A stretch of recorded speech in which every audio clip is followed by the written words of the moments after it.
So I had a really interesting synchronicity today. So I'll start with this interesting story. I was reading Lessons in Truth by H. Emily Cady, and she was explaining her direction on how to meditate.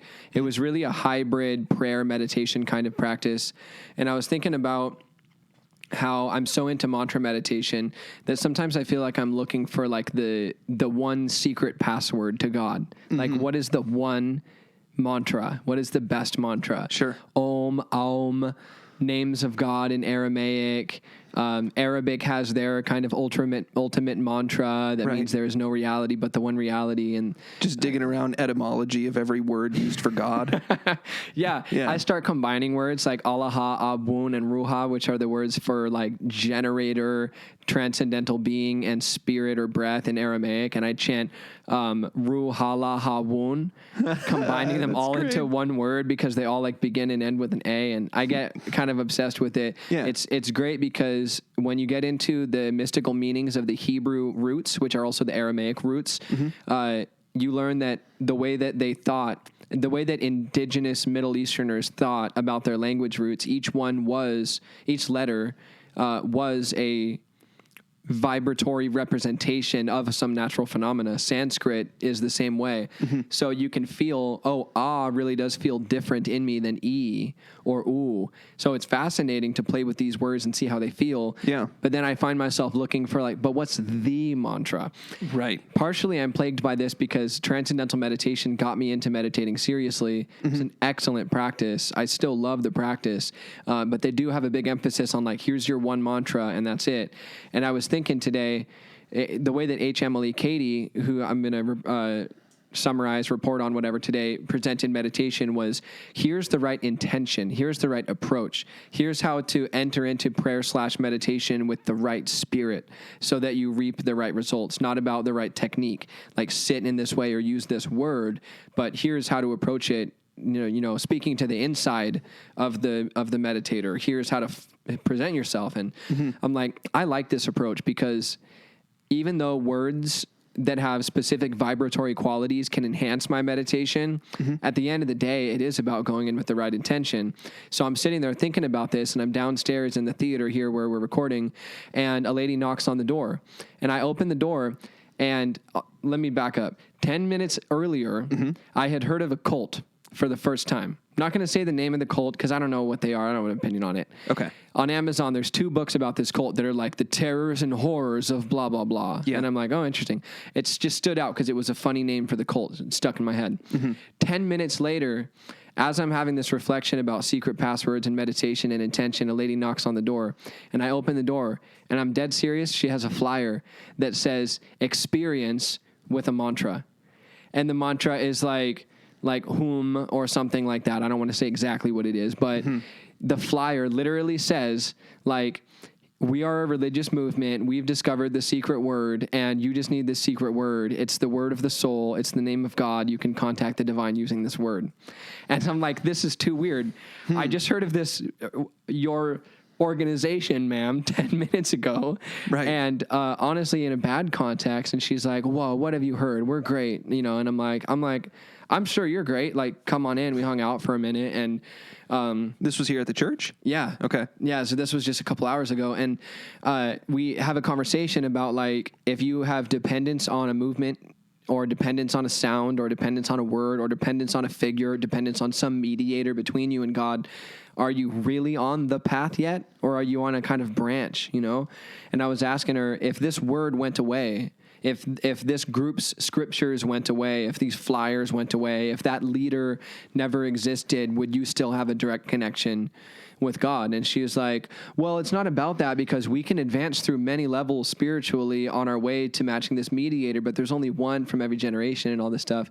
And then it ended amicably. She invited me to some stuff. I respectfully turned down some invitations, and we were very pleasant at the end, looking at each other in the eye, you've experienced God. And it was a good connection, but a crazy reminder or a crazy confirmation of what I was reflecting on. And the H. Emily Cady is one of the foundational thought leaders for the Unity movement, which is the church group that I've applied to work at. And so I'm studying a lot of the background behind their thinking. And the Unity movement seems to have a really good emphasis on teaching people how to have their own authentic connection with God rather than setting up some mediator for them and saying like, well, it's just if you just join our church, or it's just if you just use this word, or it's just if you just use this scripture. Yeah. They refer to the Bible as their primary reference when it comes to scripture. They don't prop it up as the only inspired word. And when they teach meditation or prayer, it's about first having right understanding of what God is, who God is, where God is, why God is. And then, so that's the first principle, is that God is. And the first principle, there's going to be 5. The first principle, essentially, of the Unity teachings is that all is mind. God is everywhere. God is not just omniscient or omnipresent, as in I know everything, I am everywhere, but God is omniscience. God is omnipresence. God is not all-knowing. God is all-knowledge. God is not everywhere. God is the foundation of the existence of every place. So God is, and they have a very comprehensive and mystically grounded but practical articulation of God. That's the first principle. Second principle is I am. So I exist, and I exist on the basis of existence itself. And I am fundamentally and inseparably intertwined with and at one with that. There's no other way that I could possibly exist but to be on that basis. So God is, I am, I think. So the way that the Unity movement conceives of the Trinity, I mean, they don't have like this is the book on the Unity teachings. This guy had some revelations, felt a greater oneness with God, ended up unintentionally sparking kind of a new denomination, and then the foundational books that they'll give you if you inquire at a Unity church aren't even written by the original founders, but other people who just went off their train of thought and did their own thing with it and maybe articulated it even better than the OGs of the movement. So, but the OG, or one of the OGs, Charles Fillmore, he conceived of the Trinity as mind, idea, and expression. So the source that can generate concepts and the concept of all concepts. And then secondarily, as Holy Spirit, is the ability to generate some unmanifest blueprint of a potential. So you have something that could generate, something that can mediate between the unmanifest and manifest, something that's omnipresence. Okay. And then you have unmanifest but existent idea, and then you have expression, so manifestation of some idea. So like when you read the beginning of the book of John, and it says, in the beginning was the Word, and the Word was with God, and the Word was God, then it's saying there is something that is everywhere and all, and the first thing that it did was generate some unmanifest picture of itself, and then through that it created things. So that's another way to see that.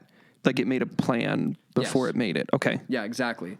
At first there was something, it made a plan, then it enacted that plan. That's one way of thinking about the Trinity as it's conceived of in the Unity movement. Okay. So what's the plan?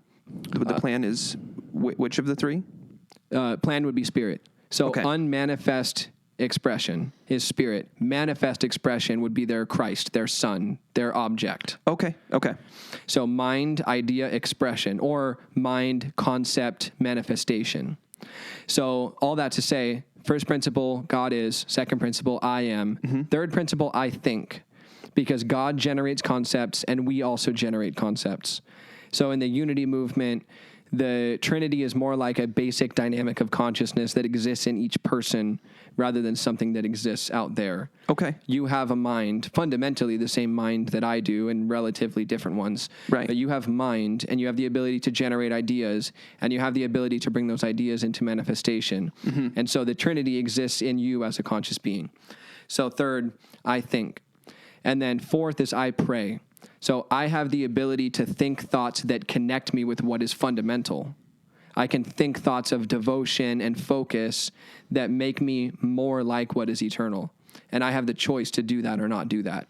So God is, I am, I think, I pray, and the fifth is I live. as in I have a responsibility to think and pray in a manner that makes me more like the all, that is the only thing that's infinite, absolute, and forever. And then I have the responsibility to then actually act out, generate, manifest, create words and actions that are aligned with that eternal way. Mm-hmm. So I like that there is not that when it comes to teaching prayer or meditation, they don't teach like, oh, we have this secret mantra, this is the best one, or it's just this particular technique. If you sit like this and put your hands like this, something will happen. That may be true. Those techniques are useful, but the way that H. Emily Cady teaches to pray or meditate in Lessons in Truth, the book that I just got through, is to have the desire to be unified with and experience God, to sit down and have that desire. Okay, yeah. Because what she points out is that if God is all and everywhere, then God is in you, and the potentiality for God to express Godness perfectly through you exists. So that means that if you have the genuine desire to contact and experience God, that desire in you is God already.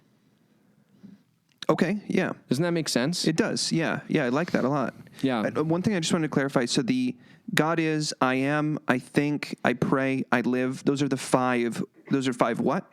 Unity principles. Okay. So guiding principles of the whole unity movement.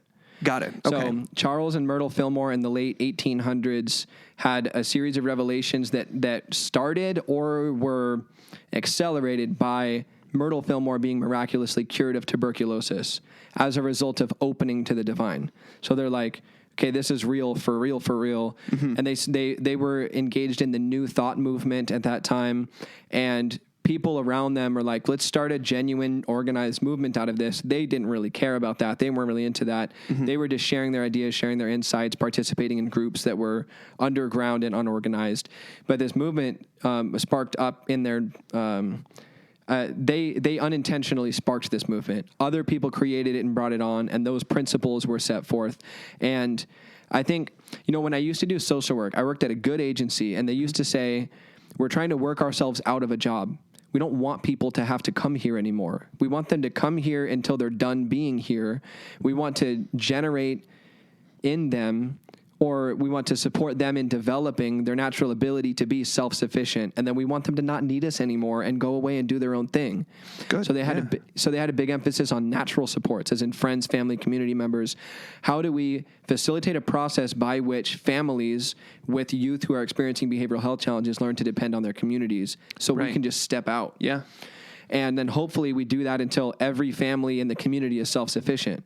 Not to say that's a realistic goal, but that if that's not the direction, then you're unintentionally harming people by generating dependence on your agency.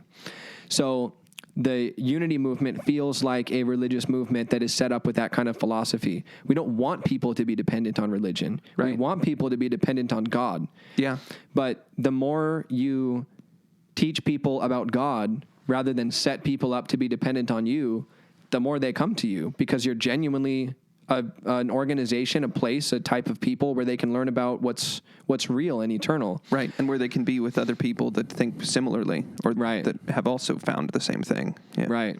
So like the Unity of Phoenix Church that I've been looking at, they have tons of small groups, and they're actually really interesting. Like A Course in Miracles, a very long and very strange book that is cited a lot and is supposedly someone channeling Jesus. Yeah. And it was a Urantia book type of situation where the person channeling it wasn't all that into it and was like, this is kind of weird. Mm-hmm. And friends were like, no, we're publishing this. This is tight. So I have heard of it. Yeah. Right. Yeah. It gets cited a lot. So anyway, those are the 5 unity principles. I don't know if the Fillmores developed them or if it was the early people sparking the movement that developed them. But that was the first insight that I liked, was that H. Emily Cady is teaching, it's not about having the right technique. You can use an affirmation to generate in you the awareness of your intention to contact and experience God. Mm-hmm. You can sit down and say, I am a child and manifestation of God, and God is flowing through me with love, truth, wisdom, and power right now at this moment. Mm-hmm. And it's happening now, so I'm quieting now to experience it, and then close your eyes. But that is not a prescribed mantra. that is you in your own words giving expression to an idea or intention. And that to me feels like a way of setting people up to be able to contact God on their own, rather than like when I learned TM, I felt questioning about that. Like, okay, so I'm supposed to depend on this mantra for the rest of my life. There's something fishy about that. Yeah. So. And also, I've noticed that a lot of the Unity Church's interpretations of biblical scriptures align with Neil Douglas Klotz's interpretations from the Aramaic source. For example, H.M. Alikady teaches I don't know if they call it unity prayer, silent prayer, unity meditation, but it's all referring to the silent and one-pointed opening to God. And in Aramaic, there's not separate words for what we would call pray and meditate. So there's not a word for talking to God and receiving from God. That's praying and that's meditating. There's shabu. Shabu is opening to God. So Jesus is asked, how should we pray when you're gone? What should we do? Shabu Shema. So it means open to God with the kind of resonance that I've demonstrated for you. You know now. You know the Shema. Shemaiah is the word that's translated heaven. And Shemach is the word that's translated name. And Shabu Shema means open up in my resonance. So Shema, Shem, Shemach, Shemaiah.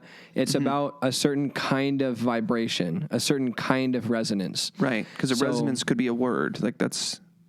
a word can have a certain resonance. Yeah. But then if you take the word away, the resonance doesn't disappear. That was an idol, a symbol for an underlying resonance. So now you're just working on what the vibration that you need to be humming, or instead of the word you need to be saying. Yeah, not even necessarily. Like it's like I could say, it is right to with a whole heart of open devotion, expand your mind so that you can receive God. That's a whole English sentence, and then I could just say Shabu Shema. And that is a very small Aramaic phrase. And then I could also just say, Shem, and I'm just feeling the vibration of that Aramaic term the way that the roots were intended to. Yeah. And then I could also I've been meditating sometimes, and I've heard the sound. When I'm deep in meditation, I hear the sound, Wow. It doesn't mean anything in any language. It's just what transcendence sounds like to me organically when I'm there. And then there's also just the silent feeling that it provides me. So at gross levels, we have to use lots of blocky language. At subtler and subtler levels, we use more resonant sounds, and then just hums, and then just certain tones, and then just a certain feeling that's silent. And so the more that you can instruct people in the subtler levels of meditation and prayer, the more of a direct connection you can set up for them. Right. You know? Yeah, that makes sense. And the less important that the way you handle the higher levels becomes. Right. Yeah. Right. And then I still, even though I'm starting to understand that I can transcend just through my breath, or I can transcend just through an intention, I don't need some kind of word, it's still fascinating to use words, because it's like, I understand that different kind of foods can nourish me, but if I want to be a well-traveled and cultured person, I still might try foods from different nations so that I can understand what nourishes different people and get a feel for culture. So like let me scroll up to see it because I do not want to butcher it. There's a very beautiful Arabic mantra that is used by Sufis, and depending on where you're coming from culturally, it means there is no deity but Allah, as in the God that's expressed in Islam. But with a more broad interpretation, it means there's no reality but the one only reality. And it's La ilaha illallah. And the A's and the L's and the H's and the I's are beautiful. Yeah. Like, you take the name that Jesus used for God, Allah, and it's like, you could think of it like all, aha. The realization of the all, aha, you know? Yeah. Or you could take it like the powerful name of law, like the law, all law. Oh, yeah. Or you could take it like, what does it mean if you say la, la, la, la, la, la, la, bliss, joy? What is ha, ha, ha, ha, ha, bliss, joy? Yeah, or singing. Yeah. And awe is like awe as in amazement, as in AWE. Yeah. Or awe as in adoration. So Allah is just a powerful sound. Yeah. We know that. We use the word law for a reason. It sounds, it sounds real. It sounds deep. And it sounds like it has power in it. And so Allah or la ilaha illallah, if I can experience God through the word Allah, or experience God through the word la ilaha illallah, then I am maybe a more cultured meditator, as in, no, give me the Arabic, give me the Muslim mantras, give me the Christian mantras, give me the Hebrew mantras, give me whatever. It's sound. It's about going through sound and then experiencing what sound essentially is. So for that reason, I still love the different mantras. But as a general practice, people should be taught first and foremost, I think, if you're sitting down to meditate or pray, open to God and experience God, and it's not happening, then your intention isn't exactly to experience God. Because if that was your only intention, it would happen. So maybe your intention is split or mixed. Well, then what do you do about that? Well, H. Emily Cady points out that to be more spiritually mature, we need to alternate between silently experiencing the divine and acting on the light that we receive. And the metaphor that she uses is a body of water, in order to be clean, needs an inlet and an outlet. And in order to be balanced and sustainable, they need to have equal flow. So you need to receive as much God as you pour out. So if you're sitting and meditating and it's not happening, you can't necessarily sit there and generate a divine feeling in you until it happens. You can learn, like in biofeedback, you can learn to turn down your heart rate. Through the biofeedback mechanism of really feeling your prayer practice, you can learn to generate the feeling of divinity in yourself intuitively. But if it's not happening for you and the time you spend in meditation isn't great, maybe it's a matter of serving more. Maybe the problem is your meditations aren't great because you're not doing enough for others. Being kinder to other people, speaking gentler words, refusing to have so many negative or angry or resentful feelings, going and volunteering after work, watching things that are more peaceful, modifying your lifestyle so you could think of the silent time in prayer like the left pedal of a bicycle, and then good action like the right pedal of a bicycle. It's like, my bicycle's not moving. It's like, well, maybe you're just going like this with the left pedal, so it's not moving. Sure. Hit the right pedal, and then hit the left pedal, and then hit the right pedal. And in the book of Thomas, there's this line, Master, if we're asked where we're from, what should we say? Say that you're from the light that came into being on its own accord. Well, if someone asks for evidence that we came into being as a result of the light that came into being on its own accord, what should we say? And Jesus says, motion and rest. That's your proof. Your proof that you're of God is motion and rest. The fact that you have the ability to rest completely and you have the ability to perform mindful action is evidence that you're godlike. Like, how do you prove that you're the programmer? Can you generate a full 0 and a full 1? You know what I mean? Okay. I don't totally get Jesus's answer there. Yeah, what about it? How would that make sense to anybody? So he says the rest and motion are proof that we come from the light, that we come from God. Yeah. I don't get that. Like what? Well, how does that prove anything? So looking at the materialistic, physicalist world that can just blindly spout, there is no God, as though if there was a God, they would fall apart for saying that. If you ask them, why don't you believe in a God? They could say, I've never been given a reason to believe in God. And what they're essentially saying is, because I just go about my day doing things. I always move from one thing to the next thing and the thing after that and the thing after that. There's no part in my day where all of a sudden God is self-evident. It doesn't happen. I've never seen direct evidence. Well, if in your life, if you could talk to one of those people into engaging in a practice that would completely silence them, and if you could convince them to believe not necessarily in the God that the church has taught them about, but believe in the fact that there is within them the potentiality to be perfectly still, restful, and silent, and you got them there. You got them to what some yogis call transcendental consciousness, total silence that is beyond any form or shape or identity or time or space. Then they would come back and they would realize, oh, no, God does exist. Oh, so because they've Jesus- experienced rest and motion. Gotcha. So Jesus is saying you should teach them the way to do rest and motion, and then that'll prove it to them. I don't know that he's saying that. Okay. There were times that Jesus told people things that he knew they weren't going to understand. Because it's like, hey, you're a pig and you want proof that I'm a jeweler? Here's some pearls. I mean, what are you going to do with it? You know, you're asking me for evidence. I'll give it to you. You wouldn't know what to do with the evidence if I gave it to you. Yeah. So why are you even asking? There's times where he did his best to teach in parables that were true at every level of analysis so that anybody could get something from them. Mm-hmm. But he may have been instructing the disciples in this particular context to offer an answer that was a wisdom answer, to offer a koan to a straightforward question, because maybe there were times where that was the most honest thing to do. Oh, and koan, that's one of those, that's the like Buddhist question that's the concept of like a question that's supposed to make you have a realization just by thinking about the question, right? Yeah. Okay. Yeah. So what is the sound of one hand clapping? The realization that you can't answer. Yeah. Well, got him. Yeah. 1,000th of the population could just answer that by doing this funny trick, and they'd have to come up with a different koan. Okay, That's I guess pretty good. Yeah. I can kind of do it too. If you're listening to just the audio, that's just our hand clapping on our hand.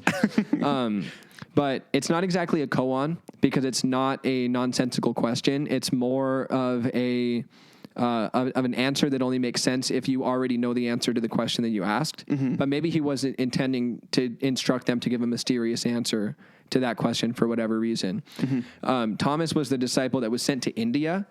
And Jesus, who may have spent time in India, either way, would have known that he was talking to a different population there. He's not going to train a disciple to go into Rome the same that he's going to train a disciple to go into India.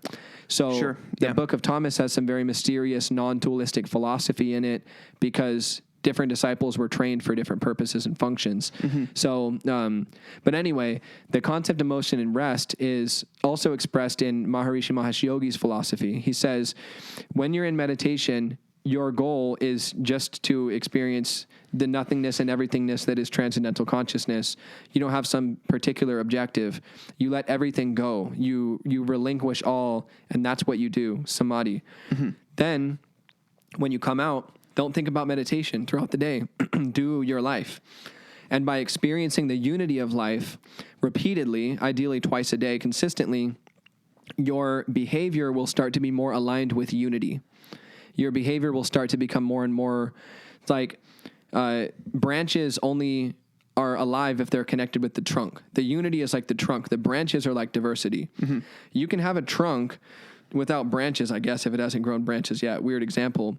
But it would die quick, though. Yeah. Yeah, really, the trunk does need to have branches. And so to follow that metaphor, God needs to express the transcendental unity as the diversity that we are. Mm-hmm. Maybe we are necessary. Maybe God does need to have expression in us. But diversity needs to be grounded in unity. If a branch just decides that it's not connected to a trunk anymore, well, then that branch has no clue what it is because it is only existent because it's connected to a trunk. Mm-hmm. So by experiencing unity a couple times a day, your behavior becomes more and more aligned with what it essentially is. And your behavior becomes more conducive to the success and well-being of all the other diversity around you. Sure. So Maharishi says, spend your time in unity and then spend your time in diversity and action and dynamism. Don't blend them. Do that and that and that and that and that and that. And by always going between motion and rest, which he calls the natural law that evolution is a result of rest and action, then you will become enlightened over time because you know how to be unity expressing itself as diversity. And that's what God is, unity expressing itself as diversity. And maybe eventually, mysteriously, diversity expressing itself as unity too. Mm-hmm. And so that's the motion and rest thing. H. Emily Cady is saying, actually, that's my commentary. She just says, here's how you meditate or pray. Here's how to experience God. Sit down with the right intention, affirm that intention, and wait to experience it and invite God to fill you, and it will happen if that's truly your intention. It can't do anything but happen if that's truly your intention. And the commentary that I'm adding is, if that's not happening for you, take her advice of putting more godliness into action and then resting, godliness into action and resting. And over time, your action and your time in silence will both become more Christ-like. Interesting. Yeah. She also, did you have any questions or comments about that before I move on to another insight from her? No, I'm good. Cool. She cited a ton of scripture, probably 250 or 300 verses in a 130-page book, a couple citations per page. Mm-hmm. She was always citing back to scripture, and I found that really helpful because sometimes it's tempting to take a break from reading the Bible because it's so hard to read a unified cosmology into it when it is so often translated by people that don't have a unified cosmology. And it feels like you're trying to read something that's supposed to be there and isn't quite expressed, and it can just feel frustrating. Well, yeah, you're like having to dig up what's been kind of deliberately buried by bias. Right. Because when the King James Version was being translated, the bishops had an intentional effort against heresy. Mm-hmm. And the most heretical thing for them was the same as what was the most heretical thing when Yeshua walked around and taught, mm-hmm. which was, you can't just say that you're God. Like, we're not God. We are not God. Don't say that we're God. We aren't. Yeah. So that was what Jesus got in trouble for. The Gnostics got in trouble for that. And I'm not a Gnostic. The Gnostics had a strange demonizing view of matter in general, rather than a view that really incorporated diversity and unity as both divine. So like Jesus said, for example, you either love the tree and hate the fruit, or you love the fruit and you hate the tree. So the Gnostics hated the tree, the Gnostics loved the tree. They loved unity, mm-hmm. but they hated the fruit. They hated diversity. Mm-hmm. Whereas the bishops, they denied the existence of the tree and affirmed the existence of the fruit as in diversity, but they didn't exactly love diversity either, so that's even more weird. But the tree is a symbol for unity and the fruits are a symbol for diversity. Do you deny that there is a unifying source?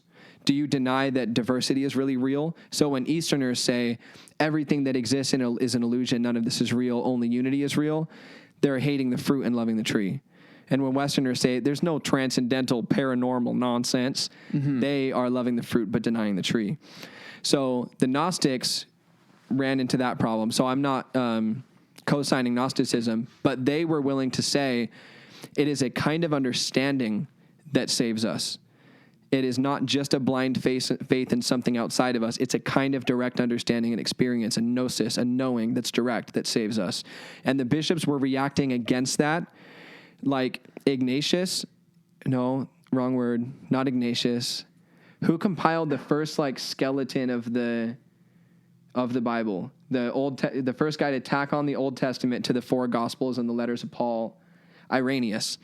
Irenaeus wrote a book called Against Heresies.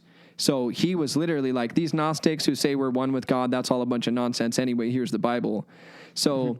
the way that it was all constructed, what was selected, and then the way it was translated was all based on a reaction against the heretical notion that we can actually be, that we're all divine and that we're one with God. Mm-hmm. And so, yes, all that to say, it was intentionally left out, maybe by people who were bad guys who were trying to trap people in form. Maybe the devil was behind that. Maybe they just genuinely thought they were protecting people from a foolish illusion that they could be divine. Probably some column A, some column B. Probably. Yeah. So when somebody who has a unified cosmology like H. Emily Cady does and a genuine desire to teach people how to apply a unified cosmology practically mm-hmm. cites a lot of scripture, it's really helpful. It helps me to read scripture with a unified cosmology too. Nice, yeah. And a chapter that she referred to a lot that I never thought of in a unified way was Psalm 91. Psalm 91 has been presented to me as a protection prayer, almost in kind of a superstitious way, like read Psalm 91 for protection. Like protection from the devil kind of thing? Yeah. Okay.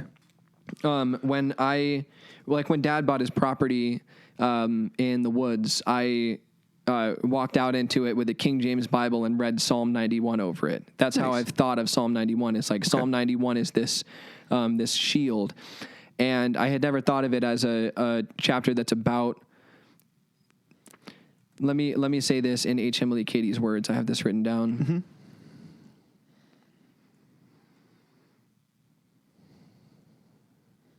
I don't know Psalm 91 by name, but I imagine when you start reading it, I'll have heard it.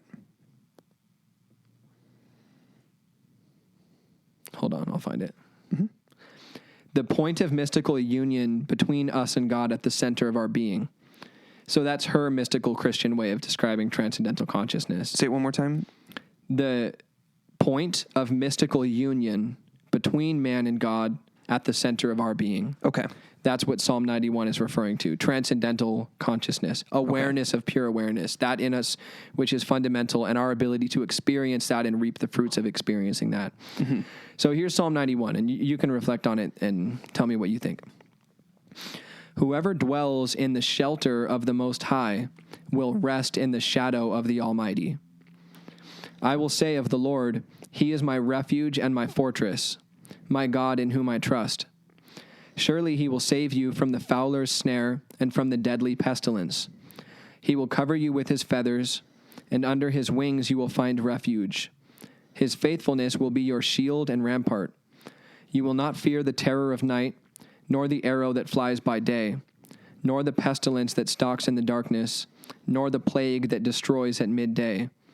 1,000 may fall at your side, 10,000 at your right hand, but it will not come near you. You will only observe with your eyes and see the punishment of the wicked. If you say, the Lord is my refuge, and you make the Most High your dwelling, no harm will overtake you. No disaster will come near your tent.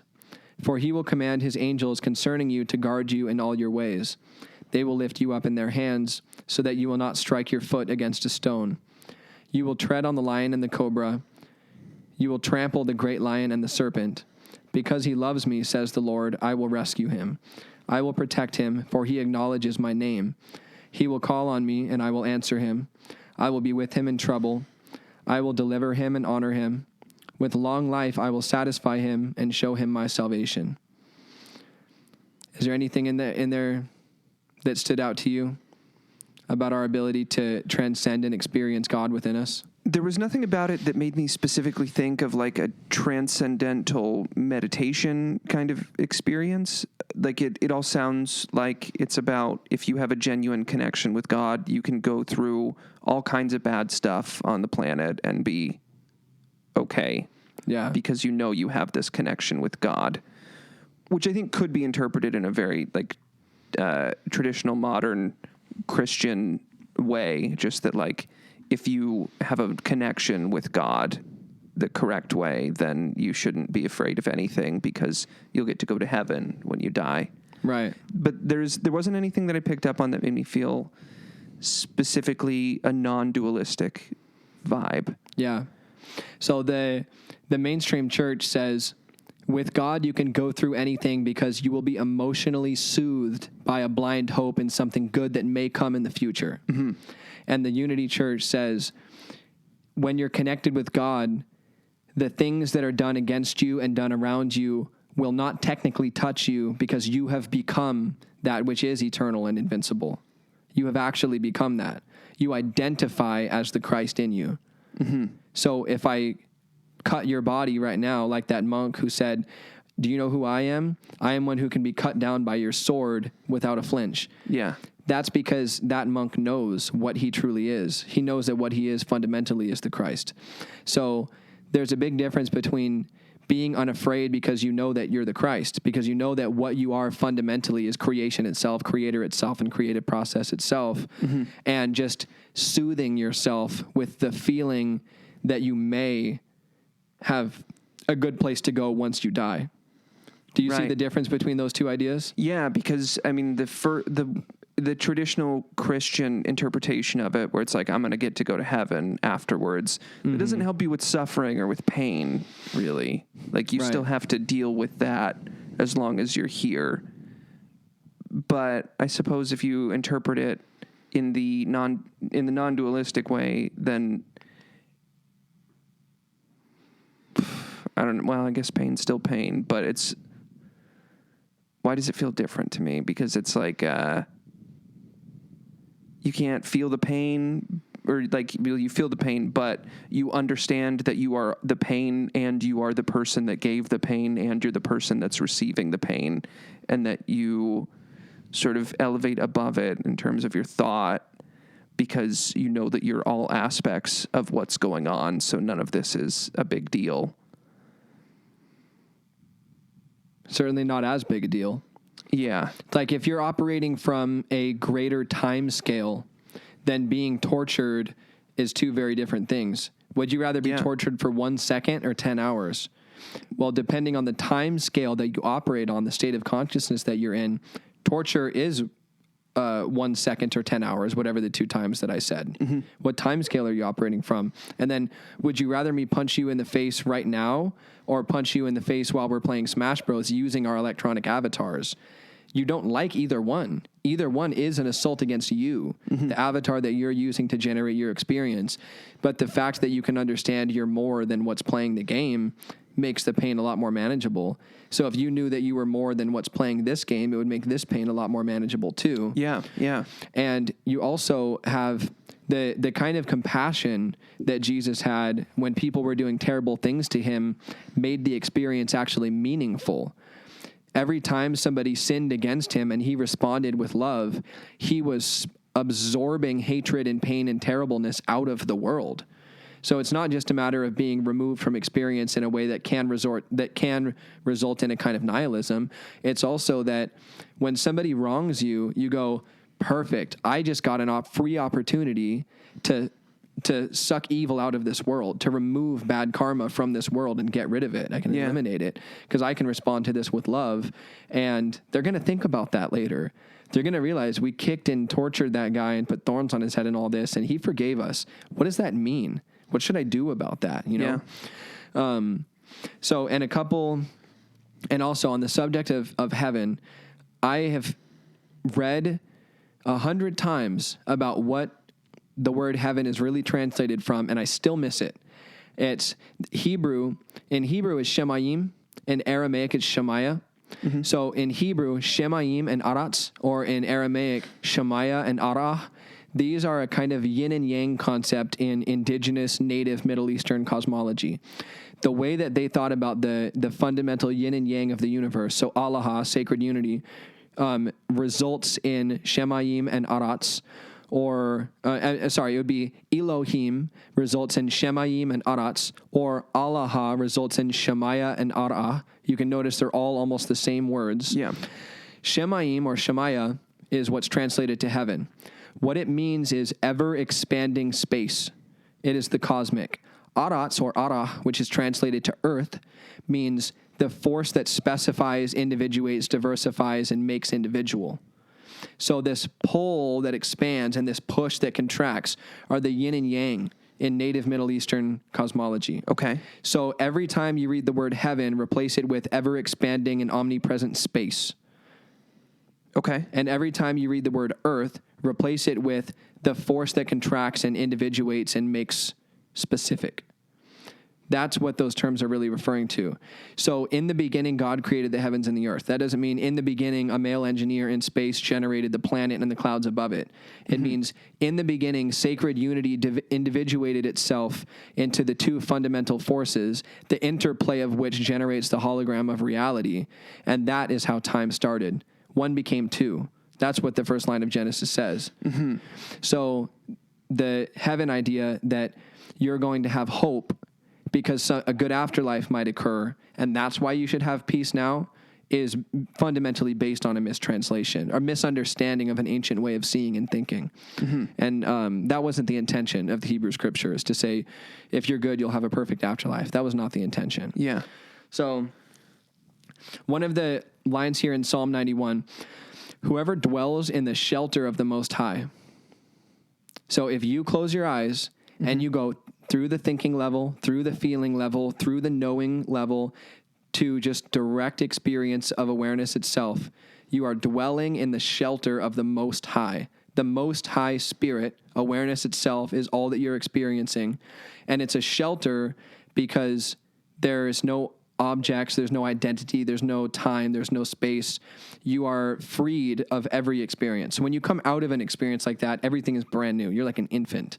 You look around and your eyes are wide and everything's brighter and more vibrant, and you feel a renewed sense of appreciation as though life is brand new. Yeah. So to dwell in the shelter of the Most High, the mystical dimension of that line, that's what it's referring to. Going within yourself and experiencing what is absolute, what is ultimate. I will rest in the shadow of the Almighty. That is a metaphorical way of saying that when you're in that absolute experience at the depths of shabu, of prayer or meditation, you are directly being protected by the Most High God. And then my refuge and fortress in whom I trust, that is your refuge and fortress. The silence of prayer and meditation, that's your refuge. That's your fortress. Every refuge and fortress out here is temporary. You could be in a building and it gets hit by a missile. That's not a refuge and fortress. The silence that you experience in prayer and meditation cannot get hit by a missile. It's not possible. So cover you with feathers, under his wings, refuge, all of that. Is just metaphorical ways of expressing how protected you feel when you're in that experience. And then you will not fear the terror of night. Okay, some people believe that if they experience silence, that silence would be a perfect darkness and that would be death. But it turns out that if you experience perfect stillness and silence, it's actually perfect awareness, perfect light, not darkness. So those who are afraid of the dark have never experienced that ultimate dark, perfect dark, is actually ultimate light, perfect light. So you will not be afraid of the dark anymore. You will not fear the terror of night. Does that make sense? Yeah. I suppose it also makes me think of just like the unknown, like night just meaning like the unknown. Right. Yeah. You will not fear the unknown because even though as you move through relative levels of the unknown in your relative life that you're living here, each step will still be frightening, but you'll have seen the end. Yeah. You'll have realized where it's all going. Yeah. 1,000 may fall at your side, 10,000 at your right hand. Think about the Tao Te Ching, what they mean when they say 10,000. 10,000 things rise and fall, but the Tao remains. 10,000 things may fall at your side. You get that one? Well, I mean, I feel like I get it, but it feels so obvious to get that I'm wondering if there's something deeper I'm not getting. So, well, what do you get? What do you think? Are you saying there's significance to the number other than just like it's a big amount? Yeah, no significance in the number specifically. It's just a symbolic number for a lot of diversity and a lot of diversity of form. That's what the significance of the number is. Okay. A bunch of objects. So do you get that it's saying that if you experience what is absolute, eternal, and permanent in prayer/meditation, the 10,000 things that rise and fall around you don't touch you? Right. Okay. Yeah, I get that because you're going to exist beyond them and you know that everything is okay after all those things happen. Right. Yeah. Right. Exactly. So, yeah, I think that's enough on Psalm 91, but that was cool because I've been familiar with that chapter for a long time and I've never seen it. I've never seen through it. So that was a great gift. Cool. Another insight from this book is that she talks about, her opinion is that blind faith is better than no faith because blind faith can develop into the kind of faith that she calls understanding faith. So blind faith is like what I'm talking about. I believe that it's a possibility theoretically that I'll have a very good afterlife, and that means that I can emotionally soothe myself when I go through suffering now. That's a kind of blind faith, but it's still a faith. It's still some hope for the future. That's still something that can sustain you for the time being and may develop and mature into an understanding faith. By understanding faith, she means, let me use these phrases. I have faith in the promises of God versus I stand on the fundamental principles of natural law. Those are the same statements. I have faith in the promises of God. I stand on the principles of natural law. Yeah, okay. Yeah. Like if I told you, this is a kind of an example that she uses, though I'm wielding it differently. If I told you that I had drawn a triangle, it is a triangle, but the angles add up to 200 degrees. You could say, that's false. So you're believing in the promises of God by saying that it's false. Yeah. See what I mean? Yeah. And even if I wrote a 300-page essay that was very, very well researched about how the triangle that I drew had 200 degrees worth of angles on it, you could still say, no, thank you. I'm going to stand on the promises of God. I maintain my fundamental understanding of the principles of natural law. Mm-hmm. You can't fool me, no matter how convincing you are. She said something about like the cleverest lawyer not being able to bring you out of your union with God. And and that's important for our times, because ever since the Enlightenment, we have had more information, more liberation, more prosperity than ever. But also there has been this constant temptation to fall into hyper-intellectual data and information gathering in replacement of basic wisdom. Mm-hmm. Like, it's better to know 5 fundamental truths than not know those 5 fundamental truths and instead know 200,000 relative ideas, but not have any way to unify them into a real paradigm. Right. Like, if your understanding is a constellation, there needs to be some stars that are fixed in that constellation. Sure. And those stars need to have many other stars connected to them. So like, no, all 100,000 of those are secure because I know that God is. I know that existence itself is. I believe in existence. We exist. This is something. It's all unified. Because the lowest number is 1, the most fundamental number, there is one reality, and I'm in it. Mm-hmm. I know that I exist. I know that I can think and generate thoughts. When I think positive, good things happen. When I think negative, bad things happen. These are fundamental truths. So I can attach then all sorts of other truths to those basic truths.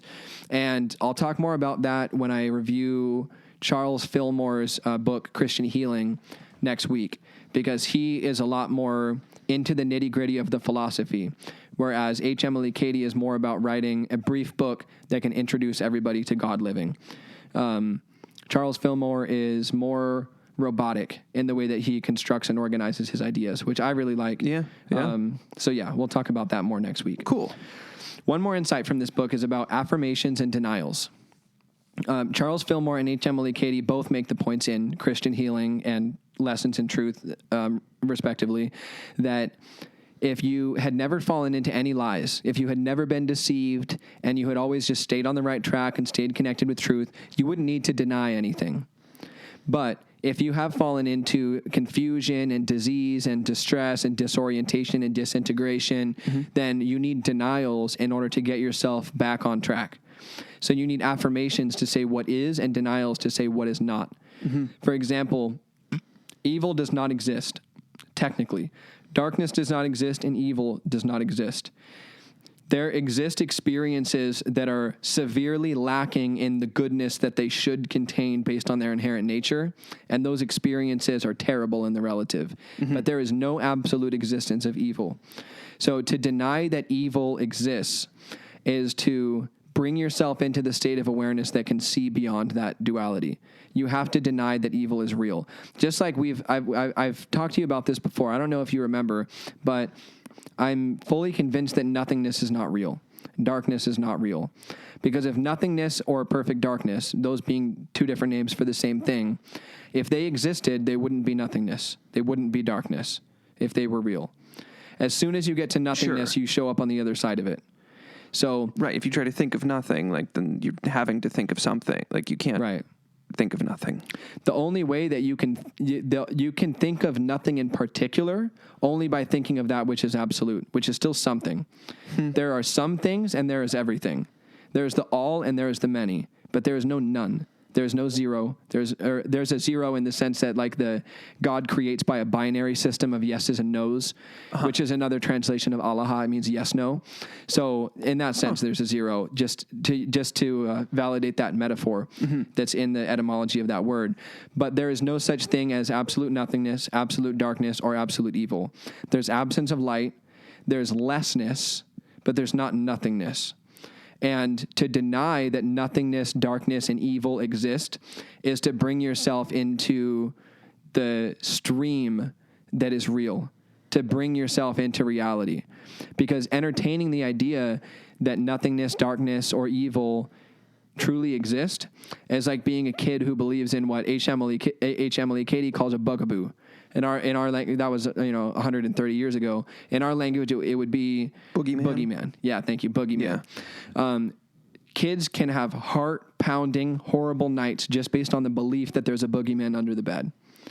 And the Bible is full of little sprinkles that make it sound like there really might be a boogeyman. Yeah. And so reinterpreting and rethinking these things in light of a unified cosmology reveals that there is not a boogeyman. There's not a boogaboo. Life is fundamentally and absolutely and eternally perfect good. Perfect good exists at the fundamental level of every person. Okay. And this is a controversial idea. What I've just said, not what I'm about to say. I'm about to try to make it less controversial. Yeah, I feel controversy over the idea. Yeah. That's great. So in Aramaic, there was no word for evil. When Jesus refers to goodness and evil, what he really refers to is ripeness and unripeness. So like one of the words that refers to ripeness is tubehun. So the first word of every beatitude in Aramaic is tubehun, which means ripe and being ripened by the eternal are. So tubehun Lamanaskae Baruch. It doesn't mean blessed are the poor in spirit. It means ripe and eternally being ripened by God are those who find their home in their breath. Tubehun Lamanaskae Baruch. Okay. Tubehun. Now, there's a word bisha, which means unripe. That is translated to evil.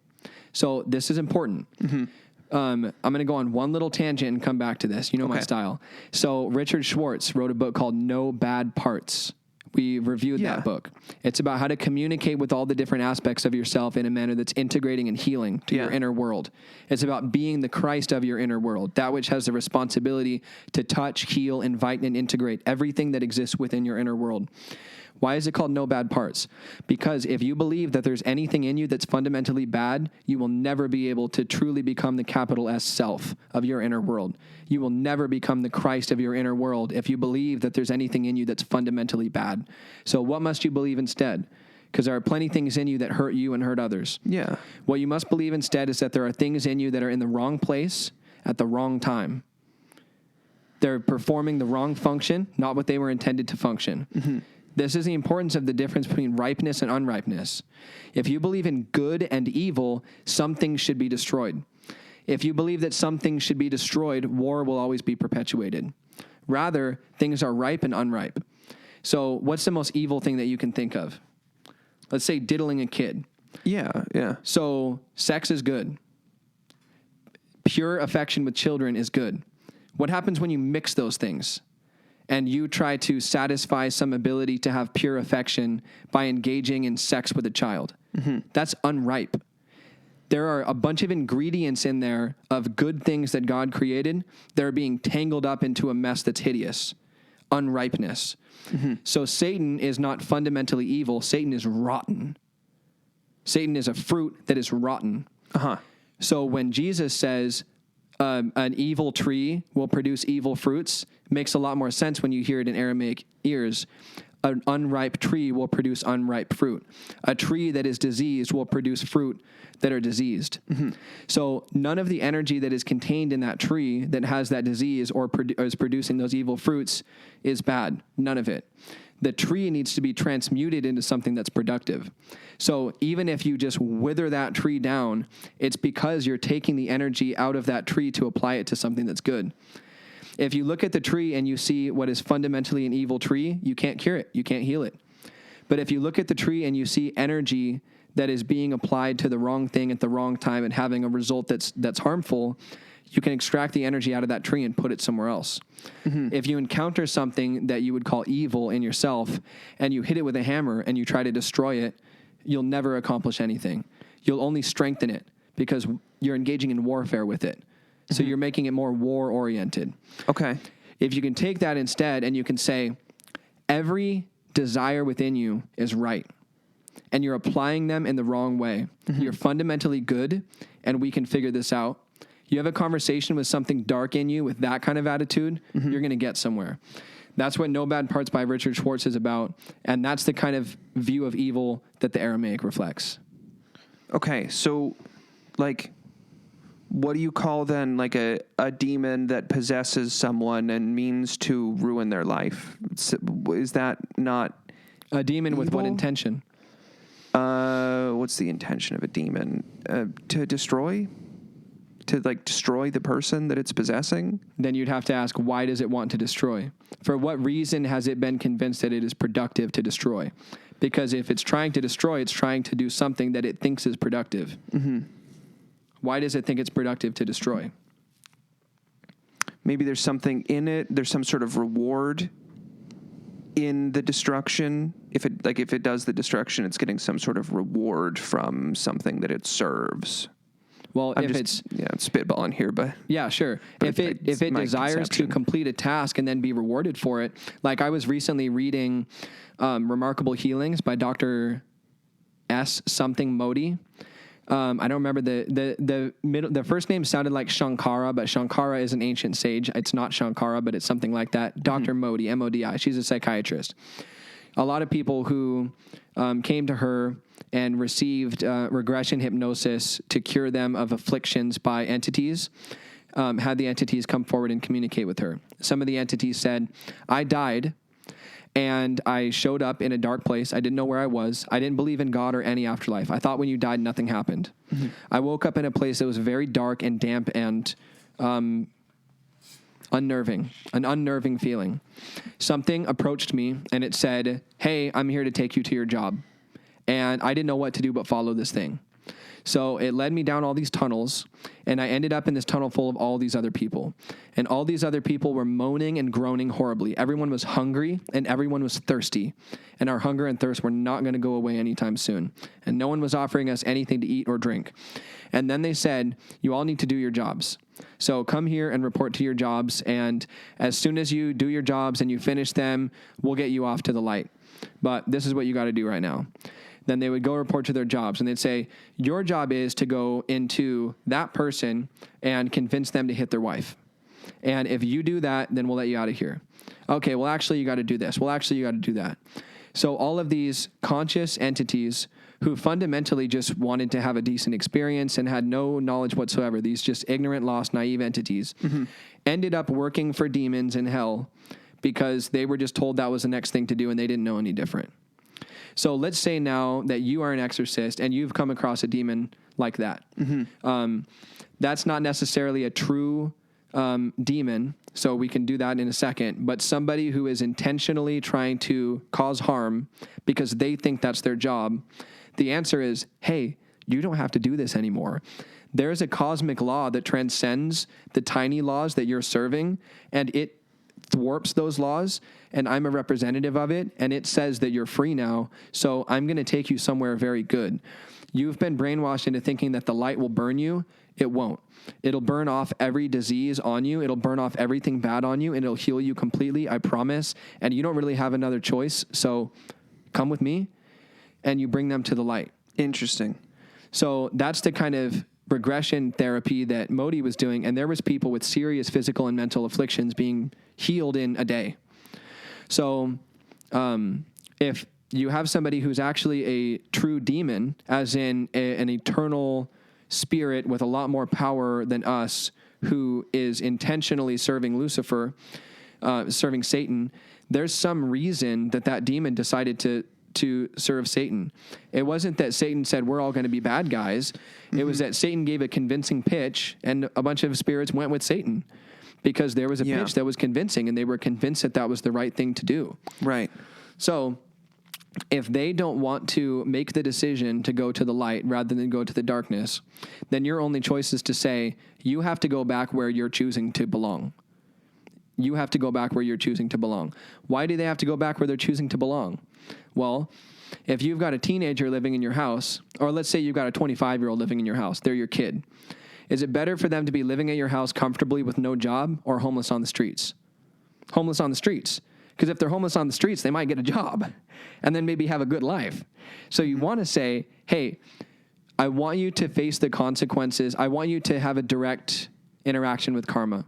I want you to go out and face the consequences of the choices that you're making so that you can learn that you have the power and ability to make greater choices. Mm-hmm. So I banish you to the streets. Maybe then they can actually find something. Whereas if you leave them in the house, they'll never learn that they authentically and independently have the power to generate the life that they're generating. Mm-hmm. And they will always be dependent on another person. God wants each diverse expression of unity to have its own independent and direct connection with unity. So if a demon says, I want to cause destruction to do this and do this, it's like, okay, then go out there and do that. So some demons are banished back to the place where they resonate, and some are just confused entities that need to be brought back to the light. None of them are fundamentally evil, because none of that, hell's not going to last forever. That whole evil realm is not going to last forever. Right, because whatever reason they're doing what they're doing is based on a lie. Right. And the more fully you let them face the consequences of the lies they're perpetuating, the faster you have a chance of getting them to admit that those are lies, and not even getting them to, seeing them independently choose to admit that those are lies. And that's the fastest way to save them. Okay. So then, are the lies evil?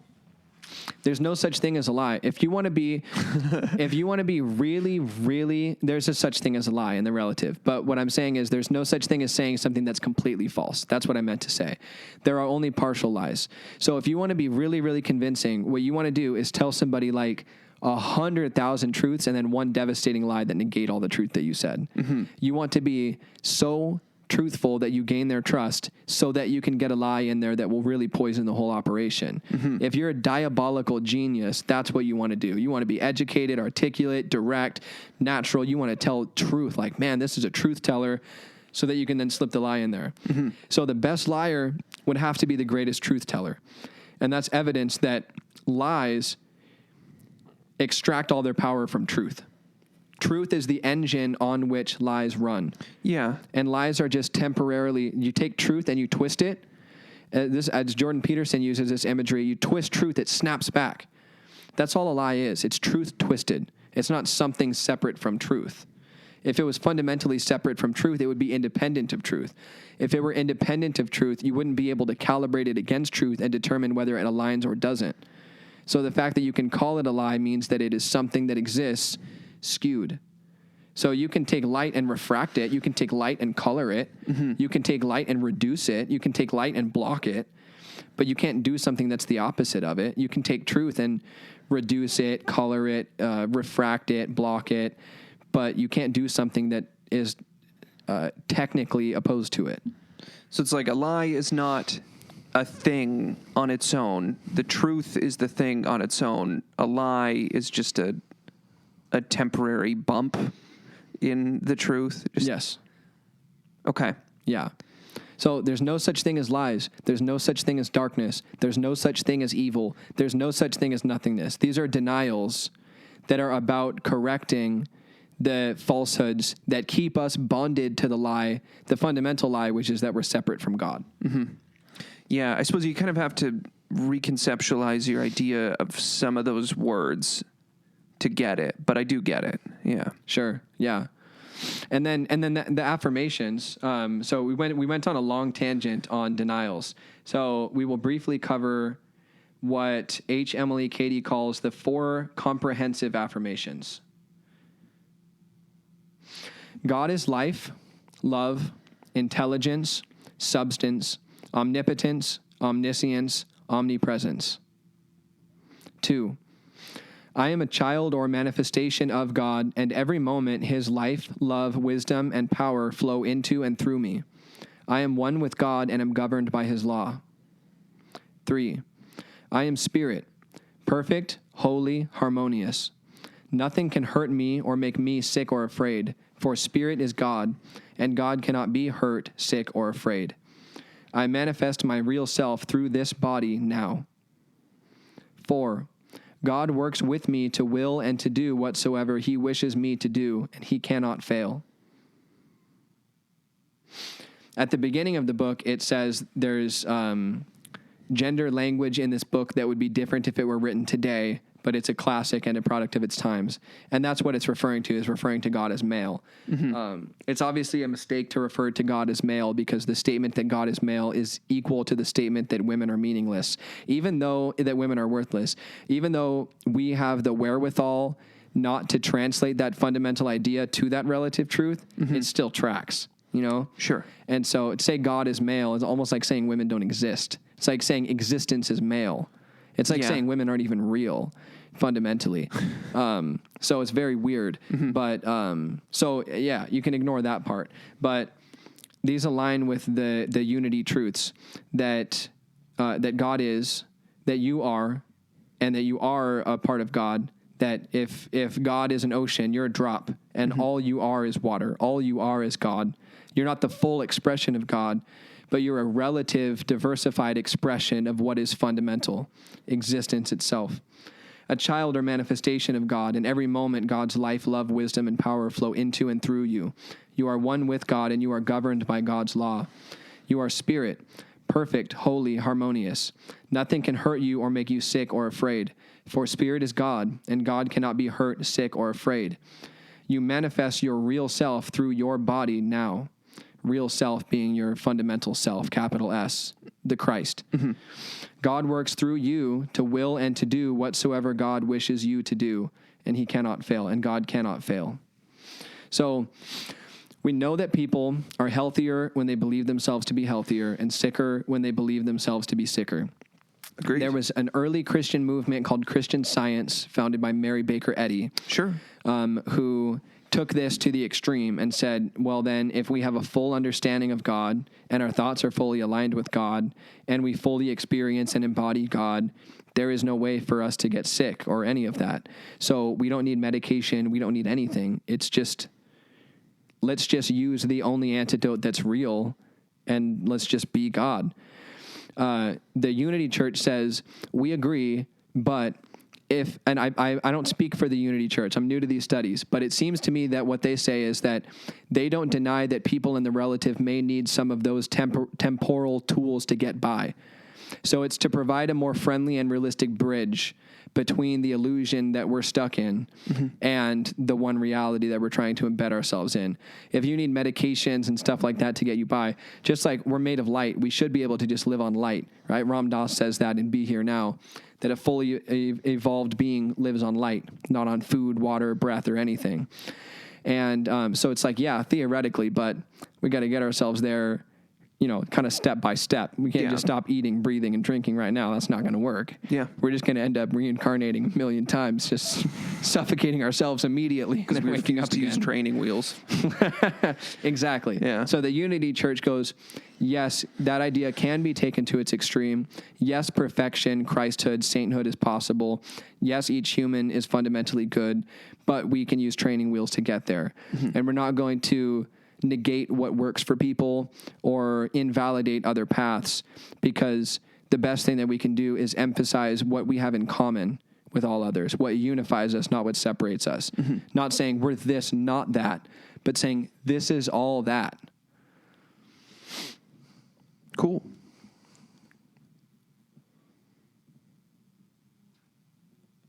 That's all I got. Okay. Yeah. You got any questions or comments? I really liked the meditation idea of like setting the intention that I want to connect with God, or that I want to experience Godness. I think that's a really good intention to sit down with. I like that, and I'll definitely try that. Yeah. Are we going to try that now? We could. I had a different meditation planned for the video that we're about to record. Okay. Because I'll just keep it in mind for when we do it then. Yeah. Yeah. And the reason we're doing a different one is because I'm also studying Christian Healing, the book by Charles Fillmore. Mm-hmm. And so I'm doing some guided meditations based on those teachings. And so we will use some words. Okay. But what do you think about the idea that if God is everywhere, God is within you? And if you genuinely have the desire to experience God, then that desire itself is already God within you. So God's already there just by having that desire. Mm-hmm. Does that all track with you? That tracks, yeah, totally. The book also said about affirmations that before you have something manifest, you have it unmanifest. Before you have an expression or a manifestation, you have the idea or the map of that manifestation or expression. Sure. Yeah. So if you have like a little kid who's like 11 or 12 looking in the mirror saying that, and let's say they want to be in the NHL. That's their goal, and that's their only goal. That's what they came here to do, and that's what they're doing. They're looking in the mirror at 11 or 12. Should they say, I'm going to be in the NHL, or should they say, I am in the NHL?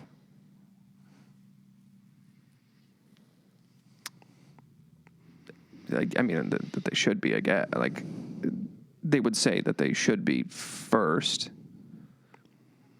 Are you saying it should be the other way? That they? I think they the should answer say, I'm in it. I think the answer you're giving is the most logical and straightforward answer. Yeah. But what's pointed out in this book is that actually this point isn't pointed out here. It's pointed out elsewhere.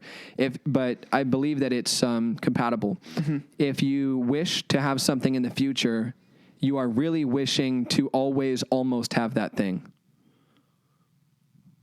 I wish that I live in a perpetual state of almost having the following goal. Like, yeah, okay, so that'd be like saying, I hope that I'm going to be in the NHL versus I will be in the NHL. Yeah, if you say, I will be in the NHL, what you're really stating or affirming is that you will attain that goal in the future. And then when you get, at what point are you going to say, I am in the NHL? When you're actually in the NHL? Well, then what's the point of the affirmation? You're affirming something that you already have? Yeah. Yeah, and so something that you already have in the manifest, what's the point of affirming something that you've already manifested? It's already yours. Like, why are you going to sit here and say, I'm on a podcast, I'm on a podcast, I'm on a podcast, I'm doing a podcast with my brother? There's no point in that affirmation. Mm-hmm. So if you always put off claiming that something is yours until it actually already is literally yours in the manifest, then the way that you're manifesting is not generating anything.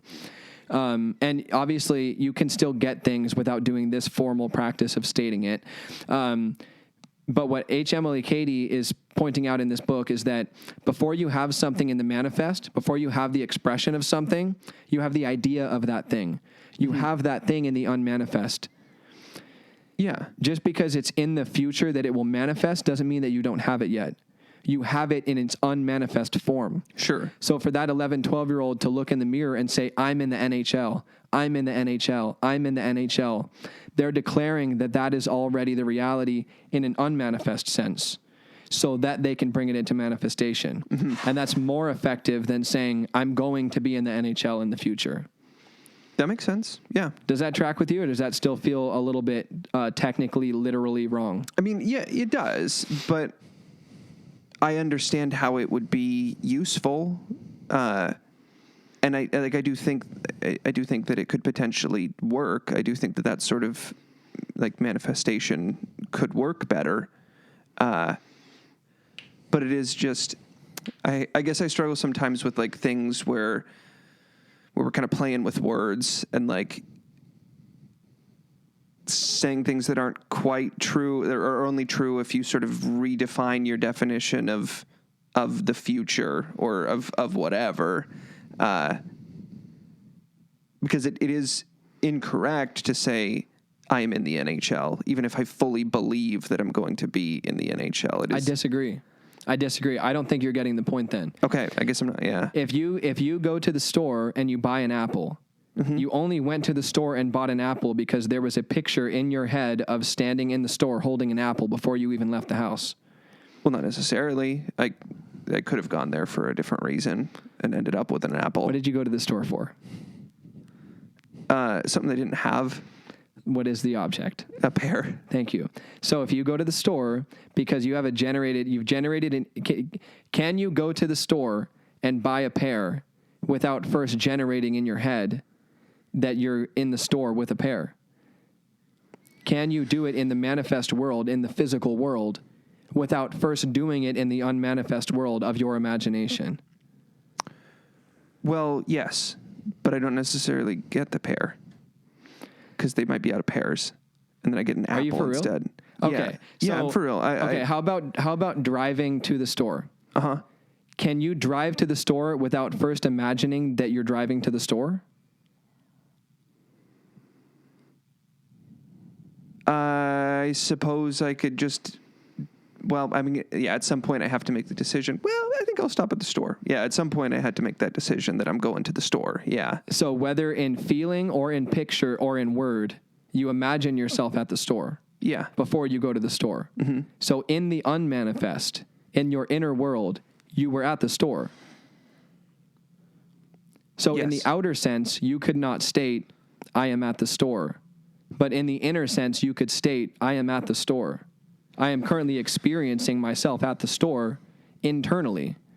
Because I am internally experiencing myself at the store, I will very soon externally experience myself at the store. Okay, I get your point now. Yeah, like if you are imagining that you're at the store, then it's not really that false to say, I am at the store. Yeah, you're at the store just in the internal sense. You just don't mean it in the physical sense. You mean it inside your head. Right. Okay. And so most people who scoff at this kind of new thought manifestation stuff also deny that their inner world is real, or at least have a habit of treating their inner world as though it's not real. Sure. So they'll, for example, engage in sexual fantasies and pretend that doesn't have consequence. Like, oh no, that's just in the inner world. So that doesn't do anything. That doesn't exist. It's in the inner world. Right. And the inner world isn't real. So I can just have my cake and eat it too. I can sexually fantasize about whatever I want. Yeah. And then I can just go about my day. It won't affect me. It won't generate anything. It won't manifest as anything. It won't divide my soul, divide my intention between the reality I'm living and the reality I want to live. It won't make me this kind of divided, unintegrated being. It won't do anything.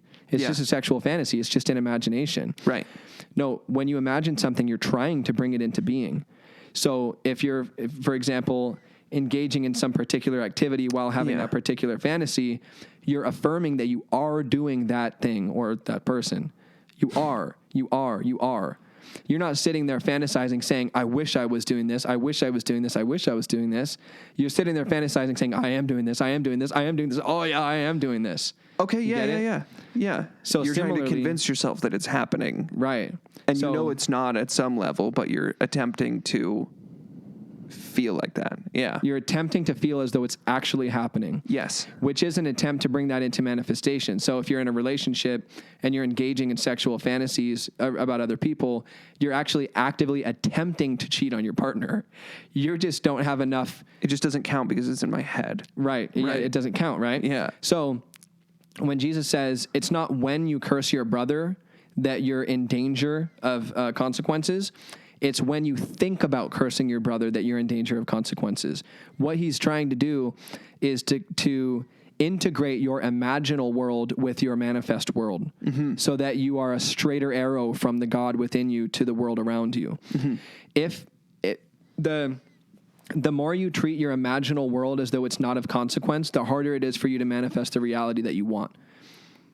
Sure, yeah. Because if you learn to look in the mirror, if you learn to affirm something because you actually want it to be the case, you won't affirm things that you don't want to be the case. You'll stop doing it. Like, I'm not going to affirm that because I don't want that to be the case. Yeah. That's the kind of mindset of somebody who is practicing affirming something that they want to be the case. If you're looking in the mirror and saying, I'm in the NHL, I'm in the NHL, I'm in the NHL, but then you go, I'm banging Tila Tequila, I'm banging Tila Tequila, I'm banging Tila Tequila, you're less likely to get to the NHL because you're already affirming that your imagination doesn't manifest by engaging something that never will.